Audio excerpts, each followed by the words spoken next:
वाचिक पाप तो पता लग जाता है, मुंह से गाली बक दी, अपशब्द बद्दुआ दे दी, पता, पर मानसिक पाप पता नहीं लगता। हम लोग दूसरों के लिए कितना गंदा गंदा गलत सोचते हैं, ये मानसिक पाप है, इससे बचें।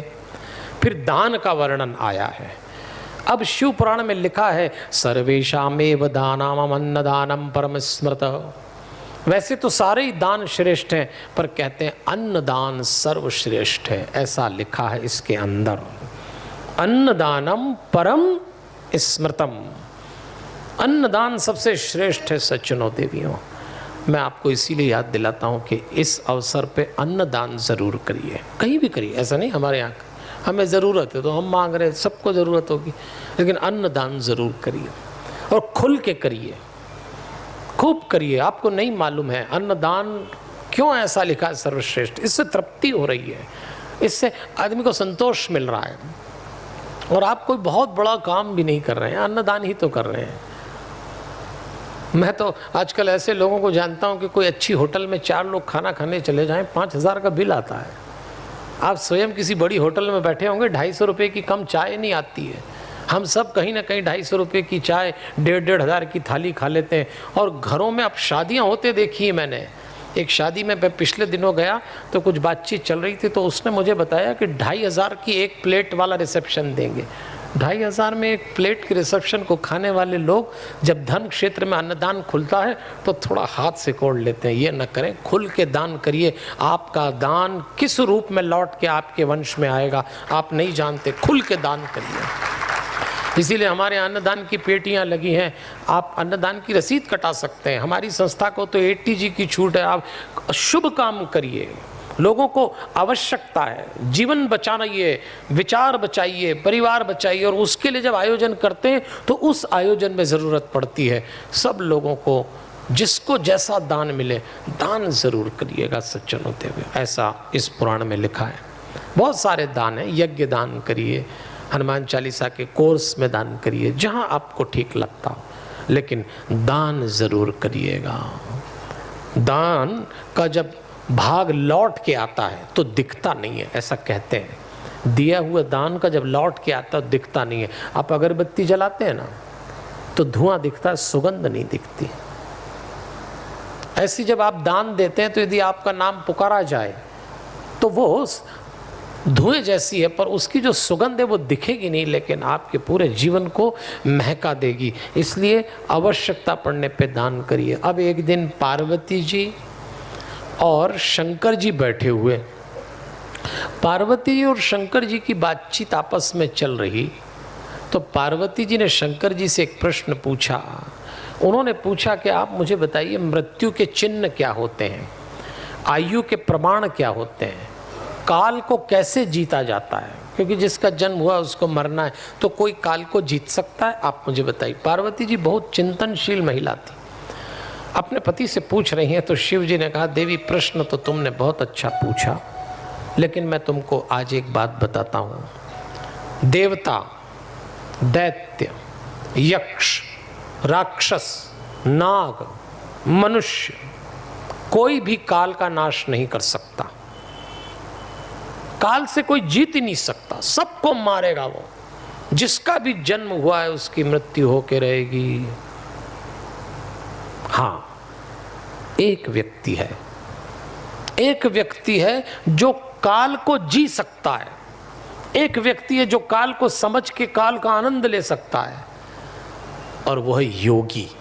शिव कह रहे हैं पार्वती से कि देवी योगी काल को जीत सकता है।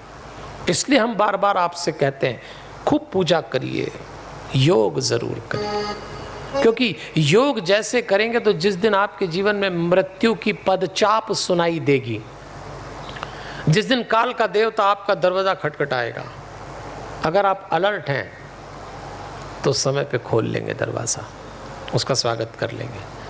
अगर अलर्ट नहीं है तो फिर वो घसीट के ले जाएगा, ले तो जाएगा।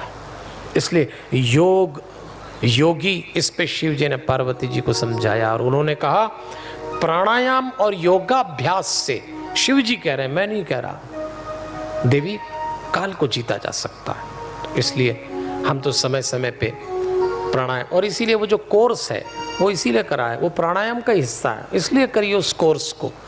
कि जो बात शिव जी ने पार्वती से कही वही बात हम आपको 1 घंटे में वहाँ सिखा रहे हैं, 24 मिनट का कोर्स बना के दे रहे हैं। रूप बदल जाता है, उस वर्ष की बात ही है, इस दौर की बात है, इसलिए स्वरूप ही है, पर बिना प्राणायाम के आप काल को नहीं जीत पाएंगे।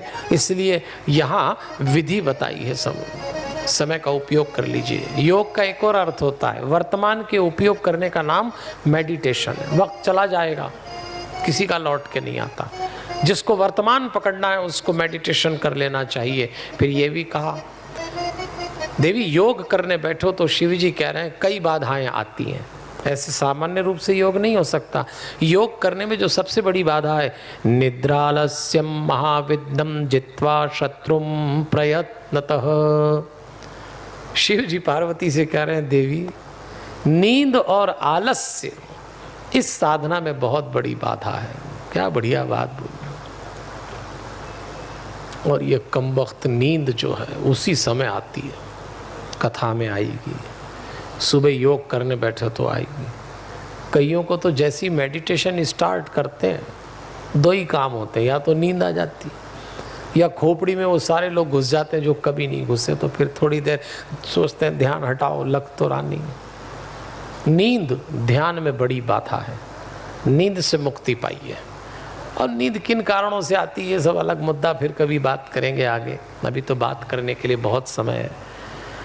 अभी तो हमको भागवत कथा करना है, राम कथा करना है, फिर भागवत कथा करना है। तो शिव पुराण के माध्यम से जितना ज्ञान ले सकते हैं अभी तो वो समझें। फिर सूत जी ने उमा चरित्र पूछा, सूत जी से, हरिओम।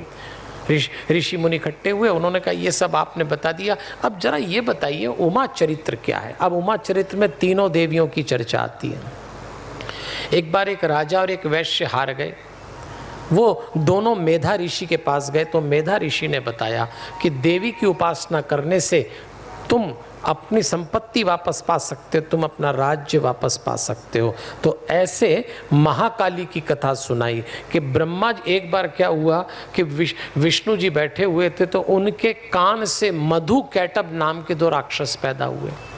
मधु कैटब दौड़े मारने के लिए ब्रह्मा जी को, तो ब्रह्मा जी ने अम्बा को याद किया, तो वो महाकाली के रूप में प्रकट हुई और विष्णु के नेत्र मुख आदि से निकली, तो मारा उन्होंने, मारा तो विष्णु जी नहीं पर काली का रूप प्रकट हुआ शक्ति बन के, तो ये महाकाली बताई गई, उमा का एक रूप है। अब उन्होंने प्रश्न पूछा लक्ष्मी जी कैसे प्रकट हुई, लक्ष्मी जी की कथा सुनाइए। तो सूत जी लक्ष्मी जी की कथा सुनाते। रंभ नाम का एक असुर था, उसका बेटा था महिष।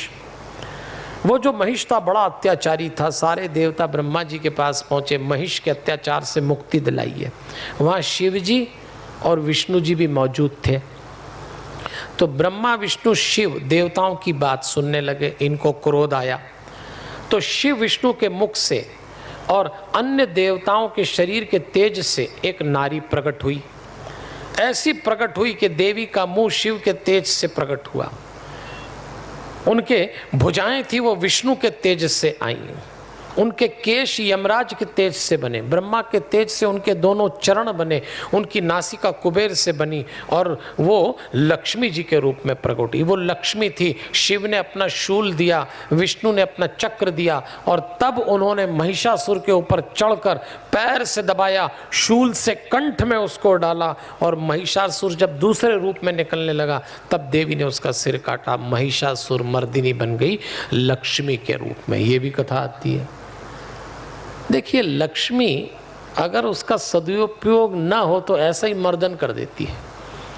इसलिए जीवन में लक्ष्मी लाने के लिए सद प्रयास करिए और बचाने के लिए सद्गुण अपनाइए। कई बार हमारे जीवन में जब लक्ष्मी आती है हम भटक जाते हैं, भोग विलास में डूब जाते हैं। धन का निर्माण परिश्रम से करिए, शॉर्टकट से पैसा कमाने की कोशिश न करें। गर्भ में जब शिशु आता है तो जन्म 9 माह बाद ही होता है, एक अवधि है। ऐसे जीवन में जब परिश्रम करें तो उसकी अवधि के बाद ही धन लाएं। गलत तरीके से जल्दी धन लाने की कोशिश न करें, नहीं तो धन का परिणाम भोग और विलास हो जाएगा। और आज हम देखते हैं जीवन में लोगों के धन आता है और वो बर्बाद होना शुरू हो जाते हैं। महासरस्वती जी की कथा आती है। शुंभ और निशुंभ इन 2 भाई को मारने के लिए कौशिकी के रूप में प्रसिद्ध होके सरस्वती जी आई हैं। इसके बाद सज्जनों देवियों उमा रूप की फिर से कथा आती है कि देवताओं के गर्व को चूर करने के लिए एक बार देवताओं को गर्व हो गया कि हम पुण्य के कारण देवता हैं, तो उन्होंने एक पुंज पैदा किया देवी ने। उस पुंज को जब देखा तो सबने पूछा कि ये कौन है, श्यामा रूप में वो पुंज था। तो इंद्र ने वायु से कहा कि इसको बुझाओ, वायु नहीं कर पाया। तेज पुंज तिनके उड़ाने के लिए जब भेजा गया, तिनका सा था वो पुंज, नहीं उड़ा पाया इंद्र, वायु नहीं उड़ पाया। वायु भी जब हार गया तो इंद्र ने कहा सब लोग प्रयास करो। सारे देवता बारी बारी से उस तेज पुंज के तिनके को नहीं उड़ा पाए। सब लोग विचार करने लगे आप कौन हैं, आप कौन हैं। तब शिव प्रिया उमा देवी प्रकट हुई और उन्होंने देवताओं से कहा तुम्हारे अहंकार को हरने के लिए मैं इस रूप में आई हूँ। मैं ही कभी स्त्री बनती हूँ, मैं ही कभी पुरुष बनती हूँ, लेकिन अहंकार मुझे पसंद नहीं है। फिर एक प्रश्न पूछा गया कि देवी के इतने रूप हैं, तो सबसे लोकप्रिय रूप दुर्गा है, दुर्गा सबसे ज़्यादा पूजी जाती है, तो दुर्गा नाम कैसे पड़ा, दुर्गा रूप कैसे पड़ा। तो बताया रूरू का पुत्र था दुर्गम नाम का दैत्य। उस दुर्गम नाम के दैत्य को मारने के लिए ये देवी प्रकट हुई, क्योंकि देवता परेशान होकर देवी के पास गए, सभी लोग गए और उन्होंने महेश्वरी से कहा ये दुर्गम दैत्य हमें बहुत परेशान करता है, अपना दुखड़ा सुनाया। देवताओं का दुखड़ा सुन के देवी की आंख भर आई, आंसू निकले और ये आंसू लगातार 9 दिन तक बहते रहे। 9 रात रोई देवी, तो नवरात्रि मनाने लगे। ये सब जितनी कथाएं हैं सज्जनों देवियों, अब आप कथा के कथानक में, कथा के पीछे के पात्रों में जाएंगे तो कुछ नहीं मिलेगा, लेकिन सारी कथा एक ही बात सिखाती है। जब अत्याचार होता है, जब दुराचार होता है, जब दुर्गुण हावी होते हैं, तो हमें अपने से ऊपर किसी और शक्ति की आवश्यकता पड़ती है। ये ध्यान रखना। ये शक्ति पूजा का अर्थ ही है। नवरात्रि का मतलब ही है कि आपको एक ऐसी शक्ति प्राप्त हो जाए जो सामान्य दिनों में, सामान्य स्थिति में नहीं मिलती है। तो यही देवियाँ, कभी तारा, कभी छिन्नमस्ता, कभी श्रीविद्या, कभी भुवनेश्वरी, कभी भैरवा, कभी बगला, कभी धूमरा, कभी त्रिपुर सुंदरी और कभी मातंगी के नाम से आती। अलग अलग रूप से कहानी बताई, देवी की उपासना के मार्ग बताए कि देवियों की उपासना कैसे करना चाहिए। तो देखिए, देवी की उपासना के लिए एक बड़ा सुंदर शब्द, एक बड़ा सुंदर श्लोक आया है, त्रणायाम अपि योगानाम क्रिया योगस्य उच्यते। 3 योग में जो क्रिया योग है देवी को प्रसन्न करने के लिए वो किया जाना चाहिए। 3 योग हैं, भक्ति योग, ज्ञान योग और क्रिया योग। देवी को क्रिया योग बहुत पसंद है। क्यों? क्योंकि वो शक्ति का रूप है और शक्ति बिना क्रिया के प्रतिपादित नहीं हो सकती। तो देवी को क्रिया योग बहुत पसंद है। इसका मतलब क्या? क्रिया योग मतलब करना, कर्म, एक्टिविटी। आज अगर हम ये कहें कि माताएं बहनें वो सारी गतिविधियां न करें जो पुरुष करते हैं, तो ये गलत होगा। शिवपुराण तो कहता है देवियों को क्रिया योग पसंद है, तो वो सारी क्रियाएं, स्त्री और पुरुष में इस मामले में भेद नहीं होना चाहिए। सब समान है, सब बराबर है, सबको स्वीकार करिए। 12 ज्योतिर्लिंग की ये कथा हमने सुनी। श्री कृष्ण उपमन्यु ऋषि से मिले और वो जो वार्तालाप हुआ वो सारा वार्तालाप भी हमने सुना। और त्रिशक्ति की कथा हमने सुनी कि दुर्गा जी कैसे आई, लक्ष्मी जी कैसे आई, सरस्वती जी कैसे। हालांकि इनकी कथा बहुत विस्तार से देवी पुराण में आती है, हमें तो संक्षेप में चर्चा करना थी। अब आज जब हम कथा को समाप्त करें तो विचार करें, कल हम कैलाश संहिता से कथा शुरू करेंगे। प्रणव क्या होता है, संन्यास क्या होता है, गुरु मंत्र हमको क्या दे सकता है, अष्टांग योग से क्या होता है। कल की कथा बड़ी ऊंचाइयों के साथ बड़ी गंभीर कथा है। आपने 4 दिन जो कुछ भी सुना उस सब का सार है कल, क्योंकि कल बताया जाएगा कि गुरु क्या, गुरु मंत्र क्या, इन सबको जीवन में कैसे उतारें, ये सब बताया जाएगा। तो आज की कथा को यहाँ समाप्त करें। मैंने आपको कथा के रूप में 12 ज्योतिर्लिंग का इतिहास बता दिया, हर ज्योतिर्लिंग के पीछे की एक कथा बता दी।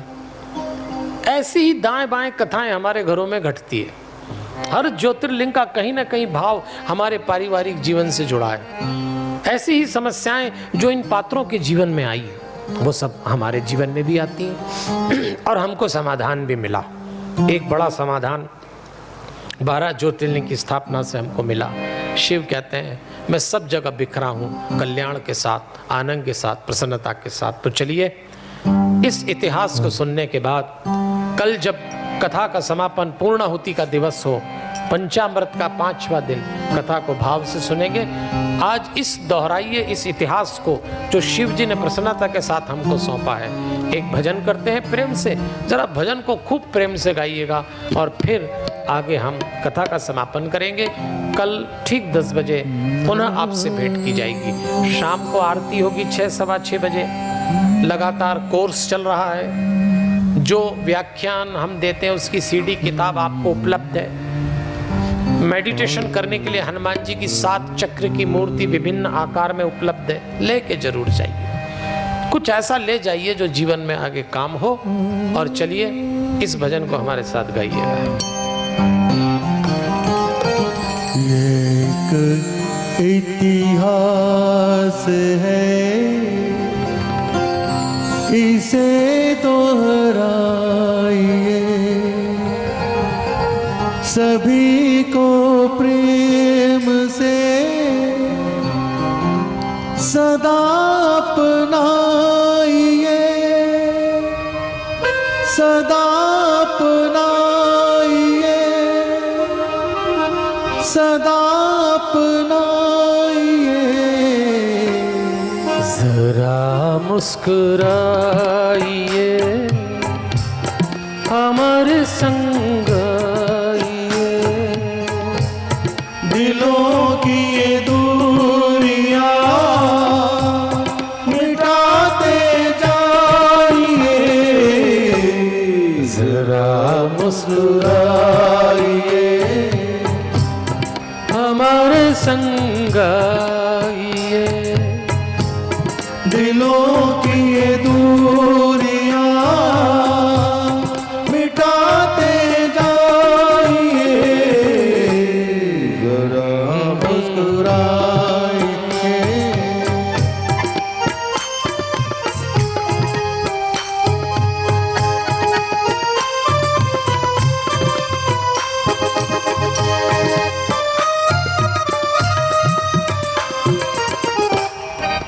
देखिए जिंदगी की राह में जितने फूल मिलेंगे उससे ज्यादा कांटे मिलेंगे। इतने तूफान आएंगे, बाढ़ आएगी, ज्वालामुखी फूटेंगे, चिंता मत करिए। जो मुस्कुराते हुए चल देंगे ना वो आसानी से पहुंच जाएंगे।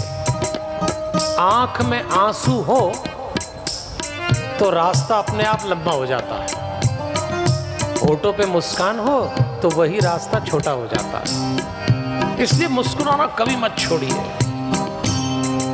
हंसते हुए जो कांटों भरी राह पर चल दिए, ओ हंसते हुए जो कांटों भरी राह पर चल दिए,